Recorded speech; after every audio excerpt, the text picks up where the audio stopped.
Magandang gabi, pambungad sa ating newscast. Patuloy na nakaapekto ang habagat sa malaking bahagi ng bansa na siyang nagbibigay ng malakas na ulan, hangin at mga pagbaha, partikular na sa Central at Southern Luzon, Metro Manila, kanlurang bahagi ng Luzon at Visayas. Sa latest na heavy rainfall outlook ng Pag-asa, posibleng umabot ng hanggang 200 millimeters ang ulan, partikular na sa Benguet, La Union, Pangasinan, Zambales, Bataan at Occidental Mindoro. Bunsod ng malalakas na pag-uulan bukas araw ng Martes.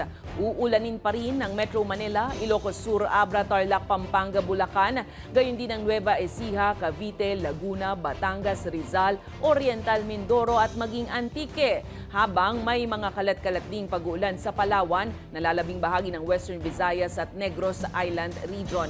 Pagdating naman sa Mindanao, mararamdaman ang mainit at maalinsangang panahon pero asahan ang localized thunderstorms lalo na sa hapon. Samantala, patuloy na binabantayan ng isang low-pressure area na nasa loob ng Philippine Area of Responsibility. Namataan ang sama ng panahon, mahigit 1,000 kilometro silangan ng Northern Luzon. Meron na itong katamtamang tsansa na maging ganap na bagyo sa susunod na 2 araw. Nakikita ang 2 senaryo dito.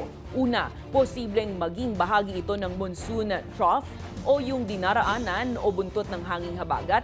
Samantala kung hindi ito magiging isang ganap na bagyo at mauunahan ng isang namumuong bagyo malapit sa China, ay maaari itong tuluyang malusaw. Gayunpaman patuloy pa rin nitong hahatakin ng habagat na magpapaulan sa malaking bahagi ng bansa sa buong linggong ito.